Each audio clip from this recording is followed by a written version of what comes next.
papo aqui vai embora. Tiagão, se apresenta, cara. Fala um pouquinho sobre... Então, eu sou o Thiago Garcia, eu sou pós-graduado em Neurociência e Comportamento e tenho um trabalho interessante relacionado à hipnose, que acho que é um dos temas do podcast, de hipnose para atuação. Então, é um trabalho que eu tenho feito já há 2 anos e que acho que vai ser bem interessante para quem gosta de hipnose e para quem atua também. Cara, a atuação em si, cara, o ator, ele já... Quando ele vai entrar no personagem, ele tem já uma preparação. Até tem uma até tem uma famosa... Como é o nome dela aqui? Que ela fazia aquelas preparações, né? Pra coisa... Pro cara entrar mais no personagem, essas coisas. Ali já meio que entra um estado hipnótico ali, né? Dentro da hipnose... ele se visualiza? E como que funciona essa coisa, cara? Isso varia de pessoa para pessoa, né? Cada pessoa tem o seu método para, enfim, desenvolver o personagem e para atuar durante, enfim, o filme ou a peça, o que for. E uma coisa que a gente verificou, falando da neurociência, o Stephen Brown, um pesquisador de McMaster no Canadá, ele fez um estudo com alguns alunos de teatro, e ele verificou que em algumas partes do cérebro, durante a atuação, é suprimida a parte de self-reference, né, de autorreferência. Então, isso demonstra que a pessoa tem que suprimir quem ele é para conseguir dar vazão para o seu personagem. E aí, por conta disso, trabalhando também com alguns dos maiores atores do Brasil e atrizes, eu pude perceber que a maioria deles são bem hipnotizáveis. Se, estatisticamente falando, 15% da população é extremamente hipnotizável, com os atores e atrizes, esse número é muito maior. Então, eu comecei a fazer essa pesquisa para entender como funcionava essa dissociação do ator, para deixar de ser quem ele é, para poder dar vazão ao seu personagem. E aí comecei essa pesquisa que está publicada no livro, no Hipnose e Neurociência, sem querer mencionar, mas enfim, está aí. Não, mas já está aqui, tá e é um capítulo inteiro dedicado a isso, como a hipnose pode ajudar a atuação. E aí eu comecei a pesquisar e pedir referências para pessoas que são importantes para mim no meio da hipnose, como o David Spiegel, que é um psiquiatra lá de Stanford, e o Dr. Irving Kirsch também, que é um psicólogo, também um dos maiores pesquisadores de hipnose da atualidade. Eles foram meio que consultores do livro? Cara, foi tipo meio que uma mentoria mesmo com eles para escrever isso, porque, enfim, uma pesquisa que era única. Eu também falei com o Dr. Mark Jensen, da Universidade de Washington, e, enfim, ele falou que não tinha ninguém para recomendar para eu conseguir conversar sobre isso, que realmente era uma pesquisa pioneira.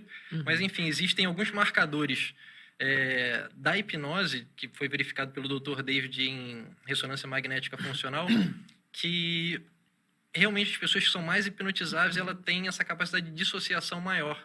Então, e tem alguma coisa desculpa te cortar, mas tem alguma coisa fisiológica, anatômica aí que determina que essa pessoa ela consegue receber mais sugestões, dissociar, alucinar, alguma coisa assim, que eles encontraram nos atores? Então, o estudo do Stephen Brown, lá de McMaster, era simplesmente entender como o cérebro funcionava, independente do método em si, se era hipnose ou não. Na verdade, nem tinha hipnose, que depois, quando eu conversei com ele para falar sobre a minha pesquisa, ele falou que não sabia nada de hipnose, e eu meio que expliquei para ele o que era, para ele entender a minha pesquisa e dar a opinião dele. Era simplesmente uma questão de você responder algumas perguntas. Isso foi feito no Canadá. Você teria que responder sendo você mesmo, sendo um amigo, ou falando com sotaque, ou sendo um personagem de Romeu e Julieta, no caso dos homens Romeu e das mulheres Julieta. E aí ele conseguiu verificar que quando eles estavam falando com sotaque britânico, né, eles sendo canadenses teriam que forçar um sotaque que não era natural, suprimir essas áreas de autorreferência do córtex pré-frontal, dorso medial e ventromedial. E ele conseguiu analisar isso, que você precisa suprimir quem você é, para você conseguir interpretar bem, porque bons atores fazem isso, você consegue perceber quando um cara está imerso no seu personagem, quando o cara está tentando representar. É como se ele tivesse uma segunda personalidade aí, como se a personalidade real do ator nele, como não se ele existe. deixasse de ser quem ele é. Essa é a questão. E isso acontece muitas vezes com pessoas hipnotizáveis. Assim, você vai fazer regressão com uma pessoa e a pessoa quer fazer uma regressão, entre aspas, de vidas passadas, a pessoa pode ser quem ela quiser, porque, enfim, a gente não sabe o que vai vir ali. E o ator, ele usa esse processo de dissociação para dar vazão ao seu personagem. E falando com o Dr. David, com os achados que ele teve em ressonância magnética, ele explicou que isso realmente acontece. Existe uma conectividade funcional inversa entre o córtex pré-frontal dorsolateral, que é uma parte do cérebro responsável pelo controle executivo, para a gente fazer uma tarefa analítica, né? A gente está fazendo uma conta, está, enfim, analisando um projeto, está usando memória operacional. está usando essa parte do cérebro. E, por outro lado, quando essa parte do cérebro está mais ativa, o córtex cingulado posterior, que é uma parte de self-reference também, da rede modo padrão, fica menos ativa. Então, é como se você fizesse alguma coisa sem se preocupar com o contexto. Agora, essa questão do self-reference é todo um conjunto de redes neurais funcionando aí, porque aí vai entrar o sistema límbico, que vai trazer memórias, sim. que é a parte que é o que diz quem ele é. Sim. Né? E é como se ele... se ele dissociasse, é como se anulasse as próprias memórias de quem é naquele momento para colocar coisas novas de um personagem. Deve ser muito difícil isso, cara. É legal essa sua pergunta, porque eu utilizo esse trabalho que eu fiz nessa pesquisa, eu utilizo as memórias que essas pessoas têm, isso desde Stanislavski, as pessoas fazem isso. É um dos métodos que os atores mais utilizam. Você consegue utilizar as memórias da pessoa para fazer com que ela consiga amplificar isso de acordo com a realidade do seu personagem. Porque, por exemplo, uma pessoa vivenciou um luto, mas ela é uma pessoa introvertida. E o personagem também precisa vivenciar um luto, mas é uma pessoa muito mais extrovertida. Então, ele consegue usar esse recurso que ele já vivenciou na vida dele e utilizar para uma outra realidade, que é a realidade do personagem, fazer essa dissociação. Então ele, como ator, ele já vivenciou o luto, já teve aquela experiência e vai buscar dentro do... E ainda que não tenha vivido, com a hipnose você consegue explorar melhor essa imaginação, por conta disso.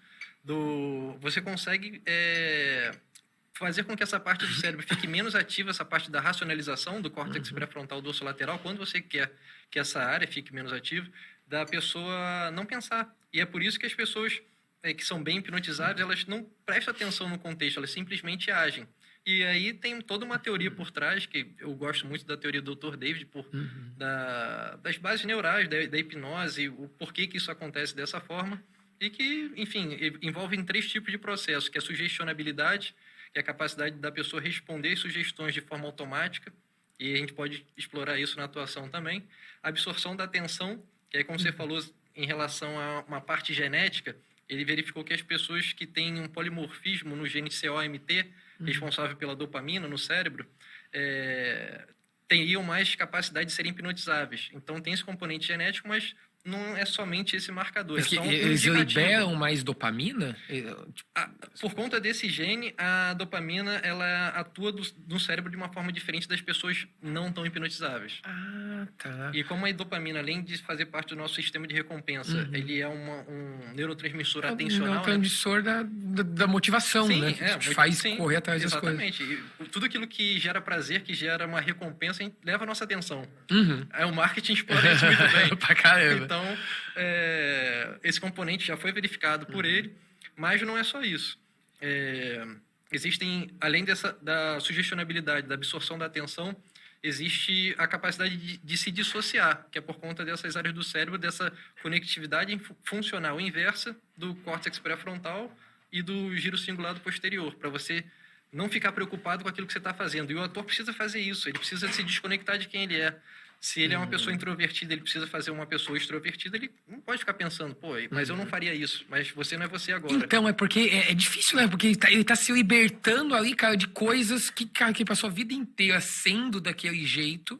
E aí, cara, ele tem que quebrar, às vezes, crenças dele. Às vezes ele atua fazendo uma coisa e fala, cara, é um que eu jamais faria. Sabe, o cara que interpreta um vilão numa novela, por exemplo, que vai fazer um monte de coisa. Cara, pra ele é bizarro. E eles sofrem consequências com isso. Assim, tem atores, você já viu casos de gente que entrou no personagem e teve uma dificuldade de sair dele, assim, como dizem que aconteceu isso muito com o Heath Ledger, na época do Coringa e tal, que ele ficou meio surtado, não conseguia sair. É porque ele entrou demais? Então, cada ator tem o seu método de busca de criar, de desenvolver o seu personagem. Com Heath, as pessoas falam que isso aconteceu de fato. Durante o meu trabalho, trabalhando com os atores e as atrizes, eu percebi que isso acontecia de uma forma mais sutil. Por exemplo, a pessoa acabava de fazer uma cena, eu sei que aquela pessoa age de uma forma e acabou a cena, ela continua agindo como se fosse o personagem, inclusive mantendo o sotaque que ela não tem.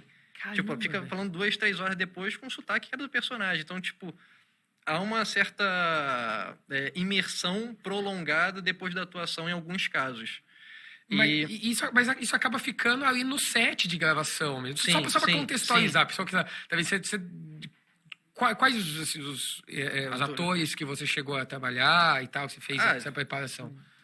Que eu trabalhei dentro da minha área de trabalho, né, de dramaturgia, a Bruna Marquezine, a Camila Queiroz, Bia Arantes, enfim, diversos...